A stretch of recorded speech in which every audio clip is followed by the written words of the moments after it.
Long term batch നമ്മൾ ഉടനെ തന്നെ സ്റ്റാർട്ട് ചെയ്യണം. അപ്പൊ നിങ്ങൾക്ക് ഈ പറയുന്ന ലോങ് ടേം ബാച്ചിനോടൊപ്പം ചേർന്ന് പഠിക്കണം, പിന്നെ ക്വസ്റ്റ്യൻസ് വർക്ക്ഔട്ട് ചെയ്യുക, ഇതൊക്കെ വളരെ ഇമ്പോർട്ടന്റ് ആണ്. അപ്പൊ നമുക്ക് കൃത്യമായിട്ട് തിയറി ക്ലാസ് അല്ലേ, DME നഴ്സിംഗ് ഓഫീസർ എക്സാമിനേഷൻ കഴിഞ്ഞു, ഇന്റർവ്യൂ ഒക്കെ നടന്നുകൊണ്ടിരിക്കുകയാണ്. ഇത് രണ്ടും തമ്മിലുള്ള വ്യത്യാസം എന്താണ് എന്നുള്ള ഒരു ഡൗട്ട് പലർക്കും ഒക്കെ ഉണ്ടാകാം അല്ലെ. നോക്കുമ്പോൾ നമുക്ക് മനസ്സിലാവും എന്താണ് നമുക്ക് ഈ ഉള്ള റാങ്ക് ലിസ്റ്റിന്റെ കാലാവധി എപ്പോൾ വരെയായിരിക്കും വരിക? 2027 നവംബർ അല്ലെ, മേ ബി ഇതൊരു 29 അല്ലെ. ഡിസ്ട്രിക്ട് വൈസ് ഉള്ള എന്താ കട്ട് ഓഫ് മാർക്കാണ്. അപ്പൊ നമുക്ക് ഇതിൽ നോക്കുമ്പോൾ അറിയാം. നോക്കിയേ, മാക്സിമം കട്ട് ഓഫ് വന്നിരിക്കുന്നത്. Hi all, welcome back to AUS academy. നമ്മൾ ഇന്ന് ഈ വീഡിയോയിലൂടെ കൺവേ ചെയ്യാനായിട്ട് ഉദ്ദേശിക്കുന്നത് നമ്മുടെ നഴ്സിംഗ് ഒക്കെ പാസ്സായിട്ടുള്ള ഒരുപാട് കുട്ടികൾ കുറച്ച് കാലമായിട്ട് ചോദിക്കുന്ന ഒരു ചോദ്യത്തിന് ഉത്തരമാണ്. അതായത് നോക്കി, ഈ കാണുന്ന പോലെ DHS നഴ്സിംഗ് ഓഫീസർ, അതായത് കേരള PSCയുടെ DHSന്റെ നഴ്സിംഗ് ഓഫീസർ പോസ്റ്റിന്റെ നോട്ടിഫിക്കേഷൻ ഉടനെ ഉണ്ടാവുമോ ഇല്ലയോ നമുക്ക് നോക്കാം. അതിന്റെ ഒരു ചരിത്ര വഴി നമുക്ക് ആദ്യം പരിശോധിക്കാം, അതിനുശേഷം നമുക്ക് അതിന്റെ ഡീറ്റെയിൽസിലേക്ക് പോകാം. അപ്പൊ നോക്കിയാൽ പലർക്കൊക്കെ ഈ DHS നഴ്സിംഗ് ഓഫീസർ എന്ന് പറയുന്ന പോസ്റ്റ് അല്ലെ, അത് കേൾക്കുമ്പോഴത്തേക്ക് പലർക്കൊക്കെ ഒരു ഡൗട്ട് ഉണ്ടാകാം. DHS നഴ്സിംഗ് ഓഫീസർ, അതുപോലെ തന്നെ നമ്മുടെ DME നഴ്സിംഗ് ഓഫീസർ എക്സാമിനേഷൻ കഴിഞ്ഞു, ഇന്റർവ്യൂ ഒക്കെ നടന്നുകൊണ്ടിരിക്കുകയാണ്. ഇത് രണ്ടും തമ്മിലുള്ള വ്യത്യാസം എന്താണ് എന്നുള്ള ഒരു ഡൗട്ട് പലർക്കൊക്കെ ഉണ്ടാകാം അല്ലെ. അപ്പൊ DME എന്ന് പറയുമ്പോൾ നമുക്കറിയാം ഡയറക്ടറേറ്റ് ഓഫ് മെഡിക്കൽ എഡ്യൂക്കേഷൻ ആണ്. എന്ന് വെച്ചാൽ നമുക്ക് നഴ്സിംഗ് ഓഫീസർ ആയിട്ട് പോസ്റ്റിംഗ് ലഭിക്കുമ്പോൾ നമുക്ക് എവിടെയായിരിക്കും പോസ്റ്റിംഗ് ലഭിക്കുക? അതായത് മെഡിക്കൽ കോളേജസിലായിരിക്കും പോസ്റ്റിംഗ് ലഭിക്കുക അല്ലെ. അതേസമയം DHS ഡയറക്ടറേറ്റ് ഓഫ് ഹെൽത്ത് സർവീസസിലാണ് നിങ്ങൾ നഴ്സിംഗ് ഓഫീസർ ആയിട്ട് ജോയിൻ ചെയ്യുന്നത് എങ്കിൽ നിങ്ങൾക്ക് എവിടെയായിരിക്കും പോസ്റ്റിംഗ് ലഭിക്കുക? General hospital, district hospital, taluk hospital, പിന്നെ CHC അല്ലെ, community health centre, primary health centre, അങ്ങനെയുള്ള ഹെൽത്ത് സെന്റേഴ്സിൽ വരെ നമുക്ക് പോസ്റ്റിംഗ് കിട്ടാൻ സാധ്യതയുള്ള ഒരു പോസ്റ്റ് ആണ്, അല്ലെങ്കിൽ ഒരു ഡിപ്പാർട്ട്മെന്റ് ആണ് DHS എന്ന് പറയുക. അപ്പം സ്വാഭാവികമായിട്ടും നിങ്ങൾക്ക് ഒരു സംശയം തോന്നാല്ലേ, എന്താണ് ഓക്കെ ഇതൊക്കെ ശരിയാണ്, DME എന്ന് പറയുമ്പോൾ മെഡിക്കൽ കോളേജസിലായിരിക്കും, DHS എന്ന് പറയുമ്പോൾ ഈ പറഞ്ഞ പോലെ ഡിസ്ട്രിക്ട് ഹോസ്പിറ്റൽസ്, താലൂക്ക് ഹോസ്പിറ്റൽസ് ഒക്കെ ആയിരിക്കും പോസ്റ്റിംഗ് ലഭിക്കുക. എങ്കിലും തമ്മിലുള്ള വ്യത്യാസം എന്താണ്? ഇപ്പൊ നോക്കിയേ, പല ഇന്റീരിയർ പ്ലേസസിൽ അല്ലെങ്കിൽ മെഡിക്കൽ കോളേജസ് യൂഷ്വലി പിന്നെ ഒരു ജില്ലയിൽ നമ്മൾ എടുത്തു കഴിഞ്ഞാൽ ഒരു മെഡിക്കൽ കോളേജ് ചിലപ്പോൾ മാത്രം, ചിലയിടത്ത് മാത്രം ഇപ്പോൾ രണ്ടാമത്തെ മെഡിക്കൽ കോളേജ് അങ്ങനെയൊക്കെ വരുന്നുണ്ട്. എങ്കിലും ഒരു ഡിസ്ട്രിക്ട് എടുത്തു കഴിഞ്ഞാൽ നമുക്ക് ഒരു മെഡിക്കൽ കോളേജ് ഹോസ്പിറ്റലായിരിക്കും വരിക. അതേസമയം DHS-നാണെങ്കിൽ ഒരു ജില്ല എടുത്തു കഴിഞ്ഞാൽ അവിടെ ഒരുപാട് ഹോസ്പിറ്റൽസ് ഉണ്ടാകും അല്ലെ. എന്ന് വെച്ചാൽ എന്താണ്, ഇപ്പൊ നമ്മുടെ വീടിനടുത്ത്, ഇപ്പൊ ഞാനൊരു സ്ഥലത്ത് താമസിക്കുന്നുവെങ്കിൽ നമ്മുടെ വീടിനടുത്ത് മേ ബി മെഡിക്കൽ കോളേജ് ഉണ്ടാകണം എന്നില്ല, പക്ഷെ ഗവൺമെന്റ് ഹോസ്പിറ്റൽസ് ഉണ്ടാകാം. എന്ന് വെച്ചാൽ എന്താണ്, നമ്മൾ DHS-ല് നഴ്സിംഗ് ഓഫീസറായിട്ട് ജോയിൻ ചെയ്ത് കഴിഞ്ഞാൽ നമ്മുടെ വീടിനടുത്തൊക്കെ ഹോസ്പിറ്റൽ ഉണ്ട് എന്നുണ്ടെങ്കിൽ നമുക്ക് അവിടെ നഴ്സിംഗ് ഓഫീസറായിട്ട് പോസ്റ്റിംഗ് ലഭിക്കണമെങ്കിൽ എന്താണ്, നല്ല റാങ്കും കാര്യങ്ങളൊക്കെ വേണം. എങ്കിൽ മാത്രമേ നമുക്ക് ആദ്യത്തെ നമ്മുടെ ഓപ്ഷൻ അനുസരിച്ചിട്ട് നമ്മുടെ വീടിനടുത്തൊക്കെ നമുക്ക് കിട്ടത്തുള്ളൂ. ഇല്ലെങ്കിൽ തന്നെ നമുക്ക് എന്താണ്, പതിയെ ട്രാൻസ്ഫർ ഒക്കെ മേടിച്ചിട്ട് കുറച്ച് സമയം കഴിയുമ്പോൾ നമ്മുടെ വീടിനടുത്തേക്കുള്ള ഹോസ്പിറ്റൽസിലൊക്കെ വരാം. ഇതാണ് ബേസിക് ആയിട്ടുള്ള ഒരു ഡിഫറൻസ് എന്ന് പറയുക. പിന്നെ ബാക്കിയുള്ള, അതായത് DME എന്ന് പറയുമ്പോൾ മെഡിക്കൽ കോളേജസ് ആണ്, ഇതെന്ന് പറയുമ്പോഴത്തേക്ക് ഈ പറഞ്ഞ പോലെ DHS-ന്റെ അണ്ടറിൽ വരുന്ന ഹോസ്പിറ്റൽസിലാണ് നമ്മൾ വർക്ക് ചെയ്യുക കേട്ടോ. അപ്പൊ ഇതാണ് ബേസിക്കലി നമുക്ക് ഇത് രണ്ടും തമ്മിലുള്ള ഡിഫറൻസ് ആയിട്ട് വരിക. ഏകദേശം ക്ലിയർ ആയി എന്ന് വിശ്വസിക്കുന്നു അല്ലെ. പിന്നെ അതുകൂടാതെ ഞാൻ എപ്പോഴും പറയുന്ന കാര്യമാണ്, ഇപ്പോൾ ഒരു ഗവൺമെന്റ് അല്ലെങ്കിൽ ഗവൺമെന്റ് നഴ്സിംഗ് ഓഫീസർ ആയിട്ട് നമ്മൾ ജോലിയിൽ പ്രവേശിക്കുകയാണെങ്കിൽ നമുക്ക് ഒരുപാട് ബെനിഫിറ്റ്സ് ഉണ്ടല്ലേ. ഒന്ന് ഏറ്റവും ഇമ്പോർട്ടന്റ് ആയിട്ട് നമുക്ക് പറയാൻ കഴിയുന്ന ഒന്ന് സാലറിയാണ്. നിയർലി ഒരു 50,000 റുപ്പീസ് നമുക്ക് ഇൻ ഹാൻഡ് സാലറി ഡ്രോ ചെയ്യാനായിട്ട് കഴിയും, ഒന്നാമത്തെ കാര്യം. അതുകൂടാതെ നമുക്ക് ജോബ് സ്റ്റെബിലിറ്റി അല്ലെ, അതായത് പ്രൈവറ്റ് ഹോസ്പിറ്റൽസിലൊക്കെയാണ് അല്ലെങ്കിൽ പ്രൈവറ്റ് ഫീൽഡിലാണ് വർക്ക് ചെയ്യുന്നത് എങ്കിൽ നമുക്ക് ജോബ് ഒരു സ്റ്റെബിലിറ്റി ഉണ്ടാവില്ല അല്ലെ. അതേസമയം ഇവിടെ ആണെങ്കിൽ നമുക്ക് കൃത്യമായിട്ട് ഉറപ്പായിട്ട് ഒരു ജോബ് സ്റ്റെബിലിറ്റി ഉണ്ട്. പിന്നെ റിട്ടയർമെന്റ് കഴിഞ്ഞു കഴിഞ്ഞാൽ കൃത്യമായിട്ടുള്ള പെൻഷനൊക്കെ മേടിച്ചിട്ട് വീട്ടിലിരിക്കാം.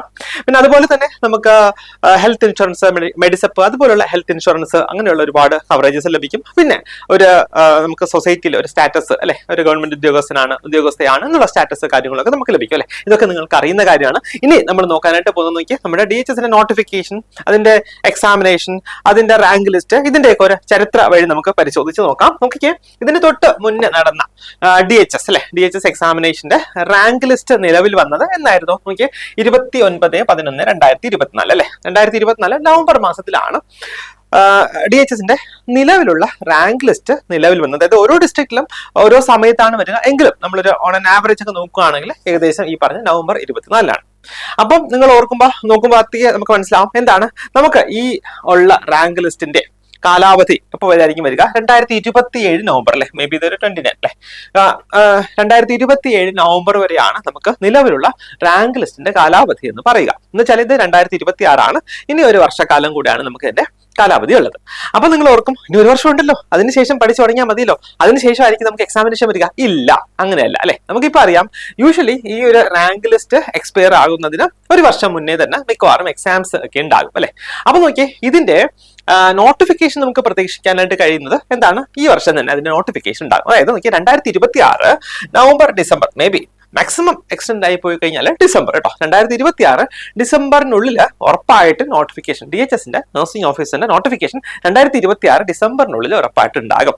സോ നമുക്കറിയാം ഒരു നോട്ടിഫിക്കേഷൻ വന്നു കഴിഞ്ഞാൽ ഇപ്പൊ PSCയുടെ ഏകദേശം ഐഡിയ ഒക്കെ നമുക്ക് ഉണ്ടല്ലേ എങ്ങനെയാണ് എക്സാംസ് വരിക എന്നുള്ളത്.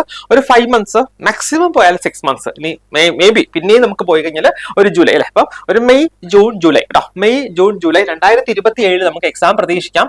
എങ്കിൽ മാത്രമേ അതിന്റെ ഷോർട്ട് ലിസ്റ്റ്, അതിന്റെ പ്രോബബിലിറ്റി ലിസ്റ്റ്, പിന്നെ അതിനുശേഷം ഡോക്യുമെന്റ് അപ്ലോഡ്, പിന്നെ ഇന്റർവ്യൂ, അതൊക്കെ കഴിഞ്ഞിട്ട് ഒരു റാങ്ക് ലിസ്റ്റ് ആയിട്ട് നമുക്ക് 2027 ഈ പറഞ്ഞ നവംബറിൽ നമുക്ക് റാങ്ക് ലിസ്റ്റ് നിലവിൽ വരത്തുള്ളൂ. അപ്പോൾ അതിന്റെ പ്രോസസ് ഒക്കെ PSC അധികം താമസമില്ലാതെ തന്നെ സ്റ്റാർട്ട് ചെയ്യും. ഇപ്പം ഹെൽത്ത് സിസ്റ്റം ഒക്കെ കുറച്ചുകൂടെ സ്പീഡപ്പ് ആക്കിയിട്ടുണ്ട് അല്ലെ, കുറച്ചുകൂടെ സ്റ്റാഫ് ഷോർട്ടേജ് ഒക്കെ എന്താ അപ്ഡേറ്റ് ചെയ്യുക, സ്റ്റാഫ് ഷോർട്ടേജ് ഒക്കെ ഫില്ല് ചെയ്യുക എന്നുള്ളൊരു നയത്തിലേക്കൊക്കെ പുതിയ സർക്കാർ എത്തിയിട്ടുണ്ട്. അതിന്റെ ഫലമായിട്ട് DHSൽ തന്നെ 47ഓളം പോസ്റ്റ് ക്രിയേഷൻ ഒക്കെ ഈ അടുത്ത ഇടയ്ക്ക് തന്നെ നടന്നിട്ടുണ്ട് അല്ലെ. അപ്പൊ ഇതൊക്കെ വെച്ച് നമ്മൾ ഒരുമിച്ച് കൂട്ടി യോജിച്ച് വായിച്ചു കഴിഞ്ഞാൽ നമുക്ക് മനസ്സിലാകാൻ കഴിയുന്ന കാര്യം ഹെൽത്ത് സർവീസിൽ ഈ പറയുന്ന നമ്മുടെ നോട്ടിഫിക്കേഷൻസ്, അതുപോലെ തന്നെ വേക്കൻസി റിപ്പോർട്ടിങ്, അതിന്റെ പോസ്റ്റിംഗ്, അതിനൊന്നും വലിയ കാലതാമസം ഉണ്ടാവില്ല. അതുകൊണ്ട് തന്നെ നോട്ടിഫിക്കേഷൻസ് ഒക്കെ ചടപടാന്ന് വരും. അതുപോലെ എക്സാംസ് ഉണ്ടാകും, പോസ്റ്റിംഗ്, ജോബ് ഒക്കെ ആകും കേട്ടോ. അപ്പൊ നോക്കിയാൽ അതിനു വേണ്ടി നമുക്ക് എന്ത് സ്ട്രാറ്റജി നമുക്ക് പിന്തുടരാം എന്ന് ചോദിച്ചു കഴിഞ്ഞാൽ എന്താണ്, അതിന് കൃത്യമായിട്ട് നമ്മൾ പഠിക്കുക, അതിലേക്കാണ് നമ്മൾ വരിക. എങ്കിലും നോക്കിയേ, ഇനി ഇത് ആർക്കൊക്കെ അപ്ലൈ ചെയ്യാം അല്ലെ, ഈ വരുന്ന DHSന്റെ നോട്ടിഫിക്കേഷൻ വിളിക്കുമ്പോൾ ആർക്കൊക്കെ അപ്ലൈ ചെയ്യാം നമുക്കിപ്പോൾ അറിയാം. 36 വയസ്സായിരുന്നു ജനറൽ കാറ്റഗറിയിലെ മാക്സിമം ഏജ് ലിമിറ്റ്. അത് റീസെന്റ് ആയിട്ട് അതിന്റെ ഏജ് ലിമിറ്റ് കൂട്ടിയിട്ടുണ്ട് അല്ലെ. ജനറൽ കാറ്റഗറിയിൽ 40 വയസ്സ് വരെ നമുക്ക് അപ്ലൈ ചെയ്യാം. അതല്ല OBC റിസർവേഷൻ ഉള്ളവരാണെങ്കിൽ നോക്കി 43 വയസ്സ് വരെ അപ്ലൈ ചെയ്യാം. SC/ST കാറ്റഗറി ആണെങ്കിൽ നമുക്ക് 45 വയസ്സ് വരെ നമുക്ക് ഈ പറയുന്ന എക്സാമിനേഷന് അപ്ലൈ ചെയ്യാനുള്ള എലിജിബിലിറ്റി ഉണ്ട് അല്ലെ. ഇനി നോക്കിയേ, ഇനി ഞാൻ പറയുന്നത് ഇത് ആക്ച്വലി ഇത് നമുക്ക് എങ്ങനെ അടുത്ത് ഈ വരുന്ന DHS എക്സാം നമുക്ക് എങ്ങനെ ക്രാക്ക് ചെയ്യാം, ഏത് രീതിയിൽ നമുക്ക് അതിന് വേണ്ടിയുള്ള പ്രിപ്പറേഷൻ സ്റ്റാർട്ട് ചെയ്യാം എന്നുള്ള ഇതിന്റെ ഒരു ബേസ് ആണ് ഞാനിവിടെ പറഞ്ഞു വയ്ക്കുക. നോക്കിക്കേ, ഇപ്പൊ ഇത് തൊട്ട് മുന്നേ കഴിഞ്ഞ DHS എക്സാമിനേഷന് ഡിസ്ട്രിക്ട് വൈസ് ഉള്ള കട്ട് ഓഫ് മാർക്കാണ്. അപ്പൊ നമുക്ക് ഇതിൽ നോക്കുമ്പോൾ അറിയാം. നോക്കിയേ, മാക്സിമം കട്ട് ഓഫ് വന്നിരിക്കുന്നത് കാലിക്കറ്റ് അല്ലെ, കാലിക്കറ്റിലാണ് 49.33 അല്ലെ, 49 ഏകദേശം എന്ന് വെച്ചാൽ 50-ന് തൊട്ട് താഴെയാണ് കട്ട് ഓഫ് വന്നിരിക്കുന്നത്. ഏറ്റവും കുറവ് കട്ട് ഓഫ് വന്നിരിക്കുന്നത് എവിടെയാണ്, കാസർഗോഡാണ് അല്ലെ, 34.33 ആണ് ഏറ്റവും കുറഞ്ഞിട്ടുള്ള കട്ട് ഓഫ് വന്നിരിക്കുന്നത്. അപ്പം ഇതിന്റെ കട്ട് ഓഫ് എന്ന് പറയുന്നത് ഒരു 35 to 50 ആ ഒരു റേഞ്ചിലാണ് പല ഡിസ്ട്രിക്റ്റിലും വന്നിരിക്കുന്നത് എന്ന് നമുക്ക് മനസ്സിലാക്കാനായിട്ട് കഴിയും. എന്ന് വെച്ചാൽ ഇതിൽ നമുക്ക് അങ്ങനെ അങ്ങോട്ട് റിലേറ്റ് ചെയ്യാൻ പറ്റില്ല. കാരണം ഓരോ പ്രാവശ്യത്തെയും എക്സാമിനേഷൻ ടഫ് എത്രത്തോളമാണ് അല്ലെ, എത്രത്തോളം ടഫ് ആയിട്ടാണ് എക്സാമിനേഷൻ നടത്തുക, അതുപോലെ തന്നെ ഓരോ ജില്ലകളിലും ഉള്ള വേക്കൻസീസ് എങ്ങനെയാണ്, അതൊക്കെ അനുസരിച്ചിട്ടാണ് ഈ പറയുന്ന cut off mark usually calculate ചെയ്യപ്പെടുക. എങ്കിലും നമ്മൾ അത്യാവശ്യം നന്നായിട്ട് പഠിച്ചെങ്കിൽ മാത്രമേ നമുക്ക് വരുന്ന എക്സാം ക്രാക്ക് ചെയ്യാനായിട്ട് കഴിയുള്ളൂ. ഇനി ഞാൻ ഒരു കാര്യം കൂടെ നിങ്ങളോട് പറയാണ്, നിങ്ങൾക്കൊക്കെ അറിയുന്ന കാര്യമായിരിക്കും അല്ലെ. അതായത് നമ്മുടെ എജ്യൂസ് അക്കാഡമിയിലെ റാങ്ക് അല്ലെ, റാങ്കിന്റെ ഒരു ഡീറ്റെയിൽസ് ആണ്. അതായത് 2025 മാത്രം നമുക്ക് ഏകദേശം 10+ ഫസ്റ്റ് റാങ്ക് നേടാനായിട്ട് നമ്മുടെ കുട്ടികൾക്ക് കഴിഞ്ഞു. അതുകൂടാതെ 2025 തന്നെ നമുക്ക് 300ഓളം റാങ്ക് ഹോൾഡേഴ്സിനെ ക്രിയേറ്റ് ചെയ്യാനായിട്ട് കഴിഞ്ഞു. ഇനി നമ്മുടെ DMEയുടെ നഴ്സിംഗ് ഓഫീസറിന്റെ റാങ്ക് ലിസ്റ്റ് ഒക്കെ നമ്മൾ പ്രതീക്ഷിക്കുകയാണ്. അപ്പോഴൊക്കെ നമുക്ക് ഇതിന്റെ എണ്ണം ഒരുപാട് കൂടി വരും കേട്ടോ. ഇനി നോക്കി നമുക്ക് എക്സാമിനേഷൻ, ഈ പറയുന്ന എക്സാമിനേഷൻ നമുക്ക് എങ്ങനെ പ്രിപ്പയർ ചെയ്യാം എന്നുള്ളതാണ്. അതായത് നോക്കി, നമ്മൾ കൃത്യമായിട്ടുള്ള പഠനം അല്ലെ വളരെ ഇമ്പോർട്ടന്റ് ആണ്. പഠിക്കുക മാത്രം പോരാ, റിവൈസ് ചെയ്യുക, പിന്നെ ക്വസ്റ്റ്യൻസ് വർക്ക്ഔട്ട് ചെയ്യുക, ഇതൊക്കെ വളരെ ഇമ്പോർട്ടന്റ് ആണ്. അപ്പൊ നമുക്ക് കൃത്യമായിട്ട് തിയറി ക്ലാസ് അല്ലെ, തിയറി ക്ലാസ് കൃത്യമായിട്ട് നമ്മൾ അറ്റൻഡ് ചെയ്യുക, ഡീറ്റെയിൽ ആയിട്ടുള്ള അത് റിവൈസ് ചെയ്യുക, പിന്നെ അതിന്റെ പ്രാക്ടീസ് ക്വസ്റ്റ്യൻസ് വർക്ക്ഔട്ട് ചെയ്യുക, പ്രാക്ടീസ് ടെസ്റ്റ് അറ്റൻഡ് ചെയ്യുക, ടോപ്പിക്സ് റിവൈസ് ചെയ്യുക. ഈ രീതിയിലാണ് നമ്മുടെ പഠനം കൊണ്ടുപോകേണ്ടതായിട്ടുള്ളത്. അതുകൂടാതെ നമ്മുടെ സ്റ്റുഡൻസ് ആയിട്ടുള്ളവർക്ക് അറിയാം നമ്മുടെ ഇപ്പോഴത്തെ ക്ലാസ്സുകൾ എങ്ങനെയാണ് നടക്കുക എന്നുള്ളത്.